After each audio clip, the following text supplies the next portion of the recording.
at least for the question part, you can, or you can just talk amongst yourselves. That's fine too. What is the greatest challenge you have in trying to serve couples, especially if you're not a couple, and in serving your spouse? So obviously, if it's, we're not trying to start any fights here, but you can be general, and I've given some, but specific reasons are more helpful. So examples: not knowing their expectations, unclear communication, being too busy. All of those things can impact how that affects your service, quite frankly. Because if you are any of those things, then that affects how you serve your spouse. It also affects how you serve other people as well. So, take about 5 minutes and discuss. Number one.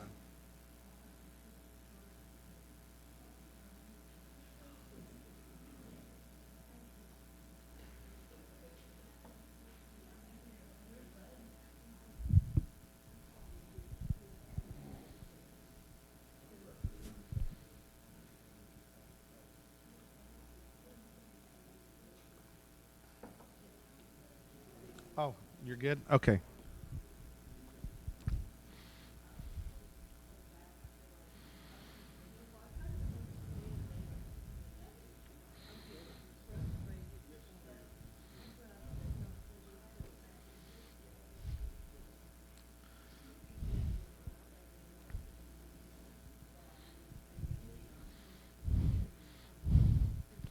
So, for instance, you two are not married, and what's the hardest thing for you guys in thinking about serving them couples specifically? People who are couples. What's the biggest challenge that you would have? Okay. Yeah. Okay. That's good. That's helpful. So you can say that later, because that's actually helpful. Okay. Yeah. Okay. Take about another minute or so here. Another minute or so here.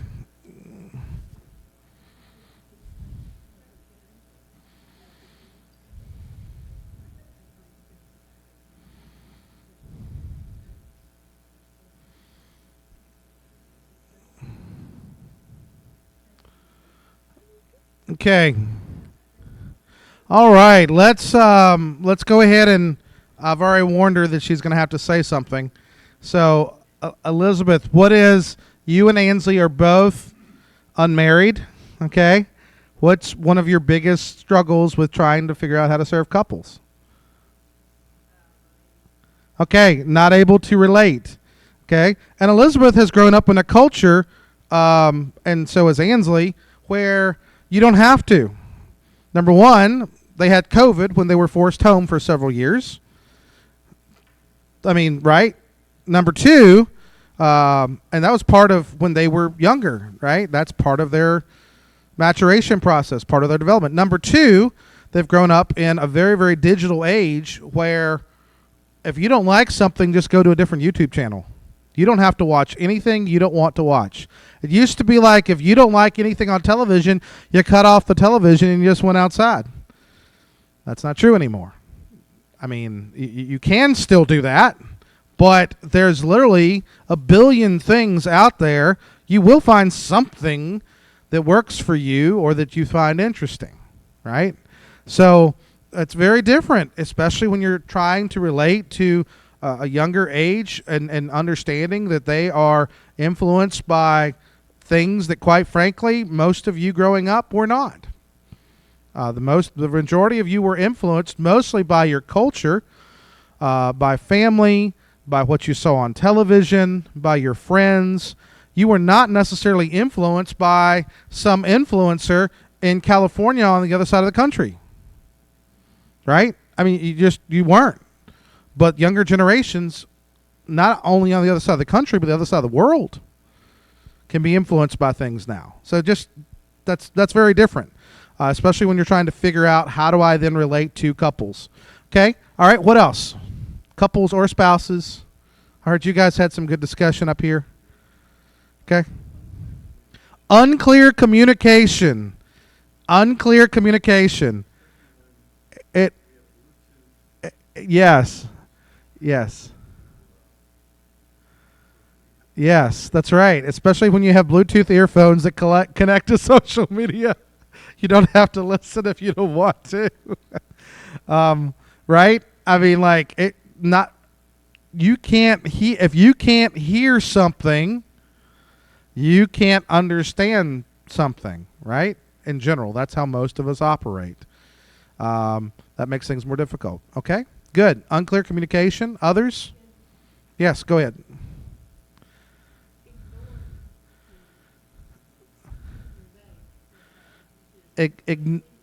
Ignoring your mate. So hearing the communication and not giving it serious consideration. Yes. Acknowledgement even. Yes. Yes. The I don't care. Yes. The I don't care. And that happens that happens whether for the record, that happens whether you're younger, whether you're older. That happens for every generation, right? That's a universal problem. Okay, good. Anybody else? Glad y'all had some good discussion on this. Anybody else? Well,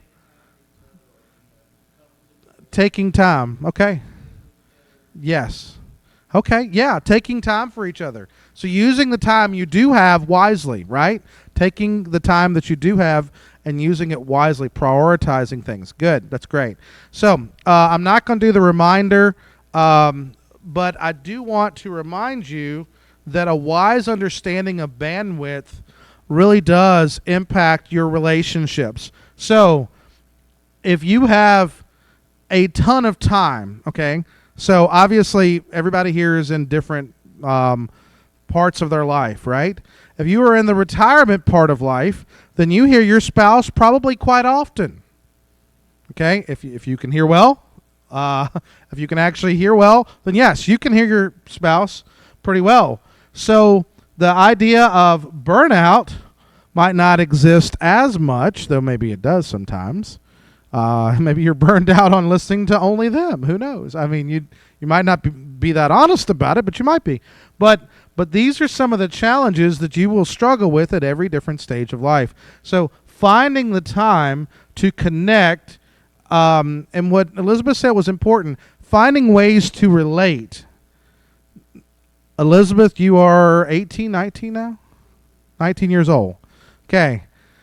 Her life experience and Ansley's life experience, Ansley's about to be 16, is incredibly limited to the rest of you, right?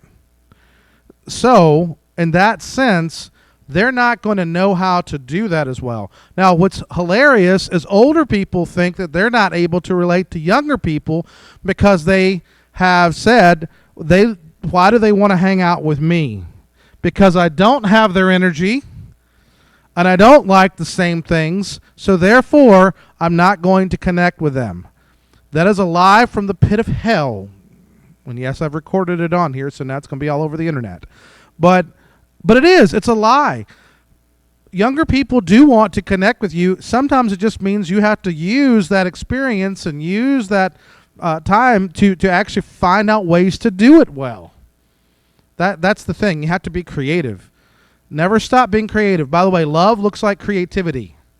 Love looks like creativity. If you hear nothing else that I say, as you're trying to think about every stage of life, love looks like creativity. If you're trying to do the same thing, the same way, all the time, you will never actually love anybody. I promise you. When I moved here, one of the things that I realized is I needed to become an expert in Southwest culture. Now, I'm still not an expert. On a grade level, I'm probably like a D+, maybe a C-. Okay? And I'm from Virginia originally. Okay? From Central Virginia. I know that doesn't count for most people from Southwest Virginia. Some of you, though, have also experienced this because you're not from here either. And the longer you're here, though, the more you become ingrained in the culture, right? You become part of the culture. So what does that mean? In order to love people, you have to figure out what makes them tick and how to connect with them and what do they enjoy doing, right?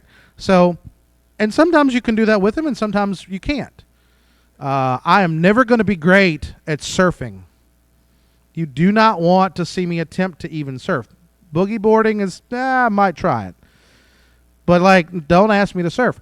But because I love my family, some of whom like to do that, I'm still going to try and get at least in the water with them just to spend that time with them, or find other things to do when I'm at the beach with them so I can connect with them. Connecting is important because when you're connected, your energy goes higher, your relationship energy goes higher, all those things go higher. You can't stay here all the time, and you don't have to. But that shows what love looks like. So, biblically speaking, as we're thinking about couples and all this, and I've given you several numbers. I'm not going to read them all this week because take the time to read it. Number 3, 62 million married couples. That means approximately 124 million people are married. They do make up the largest family structure. They do represent just 47% of all U.S. households, marking the first time in modern records that married couples account for less than half of the nation's households. Remember how many singles we said existed in the United States, were in the United States? Approximately 42 to 49%. And the reason why that changes so much is because of things like divorce rates, widows, widowers, things like that as well, right? So there's lots of things that impact that number. But that means there's about as many people who are not married, in fact, just as many people just about that are not married, than that are married in households throughout the United States. So that's important to understand. There's a lot of things here about married couples. They are diverse groups because, let's be honest, there's been episodes on television shows about a couple trying to find another couple to be friends with, right? That is difficult because you have the man and the woman, and they have different personalities, and then they're trying to find another couple that they jive with so that they can be friends, and that diversity makes things challenging. Some couples are younger, some are older. Children are one of the biggest factors in marriage. Marriage is a hard topic for people who are single because they feel the pressure of, will I one day get married or should I be married? And for other people who are married, am I to focus on my spouse? Am I to focus on my kids? Especially if you're married with children, the focus for a lot of couples is just to focus on your kids, and then your kids are gone, and you're like, who do I focus on now? Well, for a lot of people, it's their grandkids, right? Or their great-grandkids, or whatever. What's that? Amen. Well, that's what happens, right? And we're going to actually look at that a little bit next week, that specific topic next week. As far as loving those people and figuring out, but make sure you don't neglect your spouse. If you are married, your most important relationship, and it should go without saying, but it needs to be said, according to the Bible, the most important relationship you have is with your spouse. Other than God, we know God comes first above everything else, but the most important human relationship you have, or you should have in your life, is not, if you are a couple with children, your kids, but your spouse. Marriage is hard for that reason. Okay? So let's go through and fill in some of the blanks, and then let's try and have some discussion here at the end. I'm going to try and go through this relatively quick so that we can talk about some of the application. Marriage is a blessing. Number 3, marriage is a blessing to all of God's creation, and it is the context in which God says the world is very good. So when you look at Genesis 1, and God makes man in his image, and the image of God created them, male and female, he created them right out the gate. This is why a lot of people in our modern society hate the book of Genesis, because the Genesis is pretty clear about how God made people. And if you don't agree with that, then you're going to hate the book of Genesis. And usually you end up hating the Bible too. Those who are most honest usually end up hating the Bible as well. But the Bible's really clear because God has created a community, and that's letter A. Marriage is God's basic unit for community in his good world and the expression of his image as one flesh. Now, we don't know how long Adam was single. Adam obviously came into the world single. He was not married when he was made, right? It was just him and God and the animals. And as he looked around, of course, he saw no one suitable to be a companion. And God says, I'm going to take woman, okay, from his side.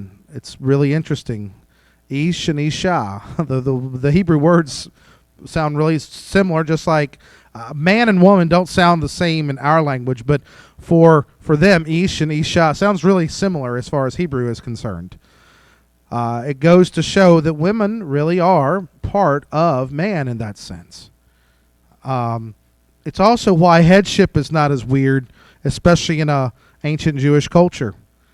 When people are like, the man being the head of the home, they'd be like, well, duh. I mean, women literally came from his side. Of course, the man is the head of the home. There's no question about that. It's natural. But the two do become one flesh, even though they are separated as two different people. They become one flesh in marriage union. There is a commitment to one another. There is a unifying thing here. This picture of unity, it's the first picture of unity really in the Bible, is marriage, which then is picked up by Jesus and by Paul later on. If you look at letter B, Jesus and Paul encouraged a unified understanding of marriage based on Genesis. A unified understanding of marriage, that they are one union. And of course, based on Genesis 2:24 is the basis for this.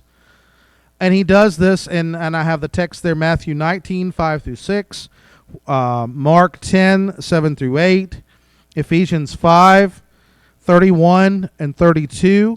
Especially in Ephesians, Paul points out that this picture of unity in marriage is ultimately seen in its greatest relationship. The greatest picture of unity is Christ's relationship with his church.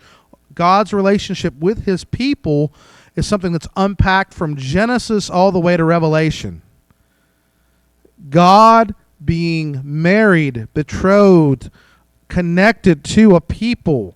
The whole book of Hosea is about Israel being an unfaithful people to God by cheating on God with other gods.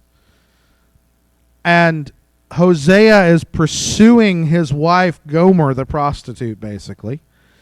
And that's the picture that God says that Israel, you are like that. You are not faithful to your one true living God, your one husband. So there's a picture there of being unified. Letter B is unified. Letter C, the marriage union is ultimately how God blesses the world with the Messiah. Messiah, letter C. Jesus Christ. Messiah is the Old Testament word for Christ. Mashiach in the Old Testament, the New Testament, Christos. We get the word Christ, and it's not Jesus' name. It means the anointed one. And you see this kind of picked up in these different passages, all the way starting with what happens with the marriage union. And yes, physical intimacy is the picture of union in the Old Testament as well. The Bible talks a whole lot about physical union. You can't help but see it. I read a book one time on the Bible's understanding of sex, and I was like, oh, this is interesting, because I was a single man and I was 21 years old, and I was like, this will be interesting. And I read it, and it did not say most of the things I thought it was going to say. It's actually fairly boring in the terms of a modern day approach to this subject. But as far as a biblical approach to the subject, it went to show that God uses unity in that sense to bring about the ultimate seed of the woman, who doesn't come from man but actually comes from woman. But throughout the Old Testament, you see God preserving his people through marriage unions. That's what he does. And as they are faithfully having children, and sometimes not faithfully having children, you can look at Jesus' genealogy and see a lot of unfaithfulness as well. God blesses some unions to bring about ultimately the Messiah. In fact, so much so, and I believe this is where 1 Timothy 2:15 goes with women being saved through childbirth. I don't think that means that by having babies, women are saved. I think biblically speaking, when you look at Paul's understanding of creation and redemption, you see that ultimately through childbirth, through the birth of a child, Jesus Christ is the one who saves people. So through Mary, through the work of Mary, and really it's the work of the Spirit through Mary, you see a baby coming into this world that saves the world. And that is a humbling thing, but all those things practically happen because of marriage. Marriage is the basic union and unit of community that you see throughout the Bible. And honestly, to this day even in countries that are not our country, and by the way, our country is actually one of the worst ones at this, even other countries that are more pagan than we are, some of them have a better understanding of marriage. It's really sad, actually. You look at the marriage rates, the divorce rates, things like that in other countries. Some of them are actually much better than even ours, and it's sad. Letter D, especially with the decline in healthy marriage and prolonged adolescence. I don't think you have the word there. Prolonged adolescence, especially with the decline in healthy marriages and prolonged adolescence due to education, it would serve our churches well to promote godly marriages. And I have down here, this is a fantastic book. He is a conservative Catholic. We would disagree with him on a lot of things, but man, he gets this one right. So right that the Dr. Moeller, the president of the Southern Baptist Theological Seminary, gave a glowing review. We had this gentleman come and speak at the Benny Center, and I wish there were more students there because it was so good. It was the best thing I've ever heard that the Benny Center has done. He came in, he was clear, he was concise, he was super passionate about marriage, but not just passionate, he brought the facts. For people who don't have an ounce of emotion and only care about logic and math, this man had more facts, more numbers than I'd ever seen on promoting the importance of marriage for anyone who cared to actually read the book. It is fantastic. Get Married is probably one of the best books I've ever read. It is the best book. Other than just reading the Bible and seeing marriage throughout the Bible, it's the best book I've ever read on this subject. Especially for people, anytime there's a couple that comes into the church, especially if I find out they're cohabitating, which, by the way, that happens a lot, I give them that book. I say, read this book. So what are you saying? I'm saying do what the book says. Read the book. Do what the book says. And honestly, the reason why I said it is because nobody says that to anybody nowadays. Well, kids are just going to do what they want to do. Baloney. They're going to do what you let them get away with. And you're like, well, but my relationship, I was like, if they are already living in such a way where they're living ungodliness, I promise you're not going to hurt the relationship by saying, hey, listen, I love you and I want good for your life. It really, a lot of it's how you do it. You don't need to be a jerk about it.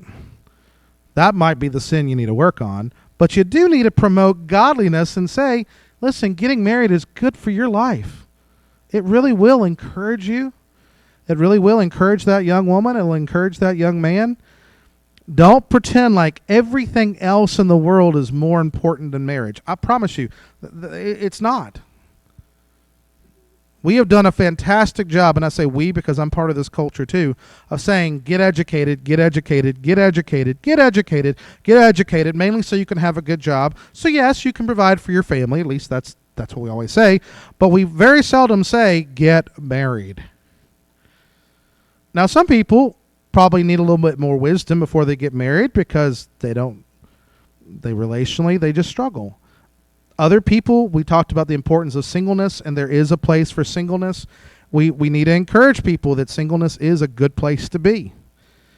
But there are people who are sometimes dating or there's a young man I'm talking to right now, and I'm just encouraging him. I was like, because he always said, my parents were never married. And I I wonder if that'll ever happen for me. I looked at him and I said, do you want it to happen? Do you see the value of this? This young man is open to the gospel, but he's not a believer. But he even has that sociological and psychological desire to like be with somebody, right? So take advantage of that and say, you know, what you're feeling is because God made you in his image. And yes, sometimes that image is expressed in relationships with other people and not being married, and that's okay, because singleness is very much an option. But other people, it is important that they consider marriage because it's a good option. Random hookups. I'm serious. Y'all need to understand how bad that is nowadays. Some of you do. But people have what's called body counts nowadays, and that's just gross. Girls, young women at the college have body counts. You know what that is? How many people they've been physically intimate with. Gross. And they talk about that, and they will casually bring it up. Right? Some of you have heard this. Okay, you're shaking your head. So what is the antidote to this? Encourage a biblical understanding of marriage, right? So part of that, the way you do that is by modeling that, okay? So let's talk about that. Let's talk about practically how to model that, but also practically how to help those who are other couples, okay? Let's go into that. Let's get into the practical stuff of time, talents, and treasures. And we got 10 minutes. Okay, number 1, offer free babysitting for couples. And I say other couples. It can be couples. Sometimes, and I say free babysitting. Now, sometimes they will pay you, and that is wonderful. But if you're trying to serve others, money is not a necessity. I know that sounds wild. If you're trying to just serve them and not just try and get paid, offer to help with their kids. It's a beautiful way to serve. Offer to help with their kids. If you were single, or even if you're a couple, one of the things that I saw that was marvelous is there were couples that would actually have, and I think some of our couples might do it here as well, they have babysitting nights where, like, okay, everybody take a turn. Everybody take a turn. There's a group of friends, maybe 6 or 8, maybe there's 3 or 4 couples. Let's take turns, and this month you guys are going to watch all the kids, okay? And maybe you need 2 couples to do that. Depends on how many kids you have, right? But trying to do that is a fantastic way to serve. Spend time so that the single people, and by the way, especially if they're single, offer to do that. And they might say no. We're going to get into the challenge of that in a second. But also volunteer at church. The number one need when people ask us, what is the number one need at Salem Baptist Church as far as service goes? I'm not talking about money. I'm not talking about finances. The number one need for human resources. Some of you already know. Child care. It is the bane of everybody in administrative positions in the church's existence. We love our kids, but somebody's got to watch them. If you really want to love your church. In fact, some churches, it's a prerequisite for membership. They just let them know, if you're going to join here, you're going to sign up for child care. It's going to happen. Some churches do that because that's what they have to do. But learning how to serve in those ways, and it doesn't have to be all the time. In fact, the more people you have, realistically, one church I was a part of, and the way that they did is like, listen, if we get this many people, you will only have to serve once every 3 months. And some people were like, I want to serve every week. And they're like, settle down. Because what often happens is people do get burnt out, or either they get ostracized from other parts of the church, both of which are not great. But fact of the matter is it's good to let other people serve as well. It's just healthy. Okay? So, volunteer. Serve in that way. As a single person, one of the first babies I watched was for one of my best friends. I didn't have a clue what I was doing. I think I called him 6 times while they were on their date. And I felt so bad. I was like, you'll never ask me to do this again probably, but It was good for me. It was a valuable lesson for me. I got pretty good at changing that diaper, let me tell you. And while they were gone for 4 hours is beyond me. I think it was desperation, not because they trusted me. Number 2, couples, share the joy of your children with others. Now, most of you here in this group don't know this, but I'm telling this mainly for my daughter and Elizabeth when one day, Lord willing, y'all get married and have children. Share the joy of your children with others. Children are a stewardship, not a possession. Children are a stewardship, not a possession. I can't say that enough. I don't know how to say it any nicer, but there's a joy in letting other people spend time with your kids. That requires a building of trust and a lowering of this up here. Elias will tell you. I am delighted. I can tell you who was I most prone when they were younger to let watch. This sweet girl right here. But Elias, getting somebody to watch Elias for us, the trust, was a big deal. So 90% of the time when someone wanted to be a blessing to us, you know what was the biggest obstacle to us getting help? Us. We were. Because even though people were willing to do the work, we were not always willing to trust them with our children. And that's something you have to preach and teach and practice and disciple, because otherwise people get frantic and they're like, I'm going to muscle through and do this until they can't anymore. And then guess what happens? They go from here to here. And what mother can say out loud, I'm so tired of my kids? I mean, okay, no. Most women, you're hilarious. I love you, Joyce.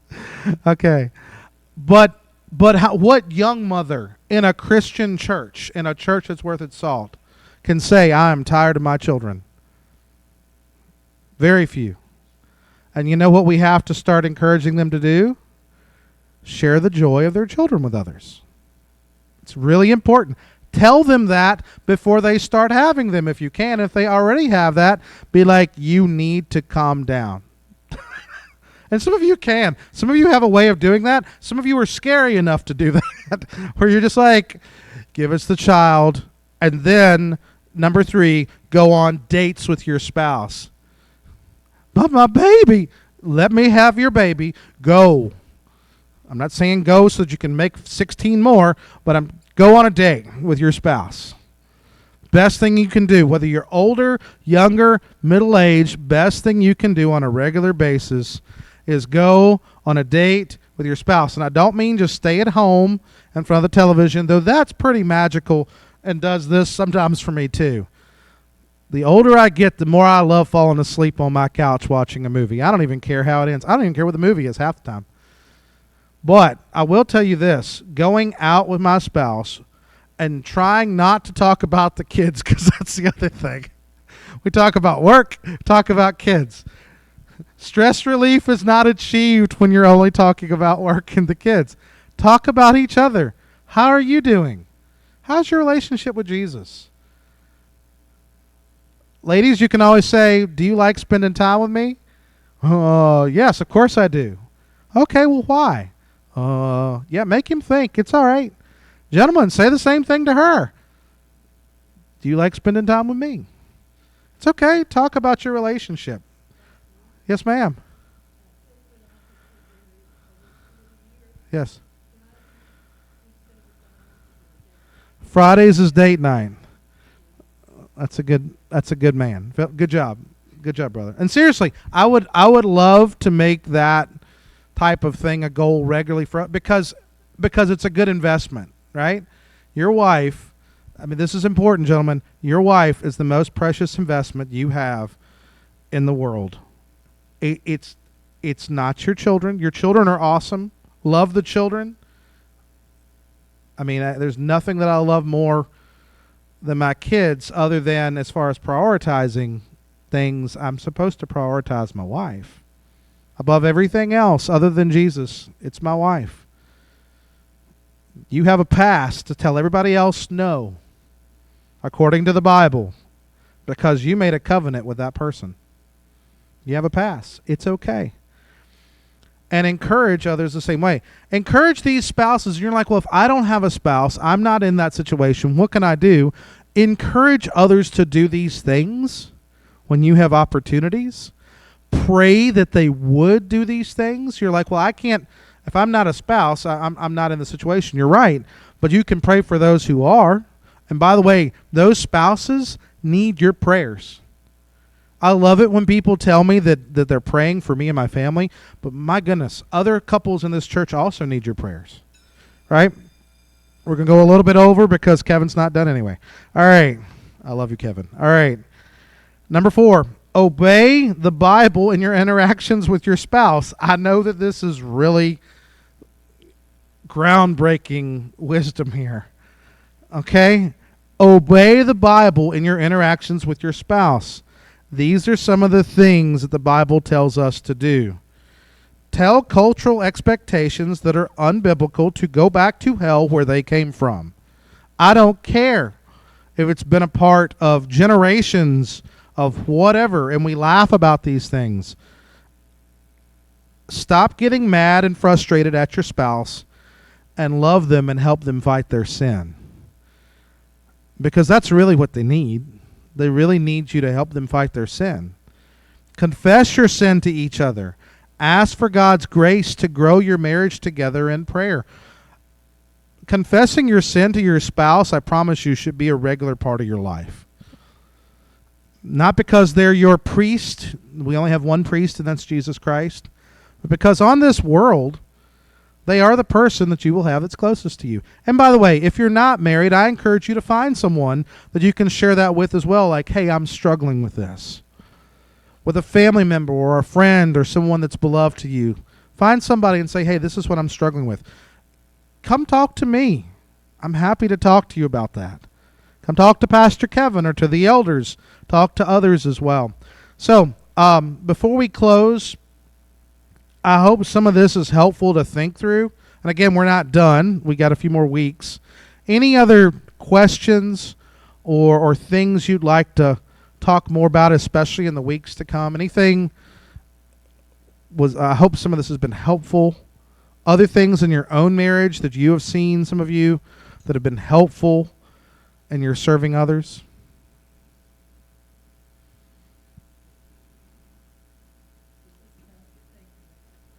Give us time to think about it. That's okay. We got 3 or 4 minutes here.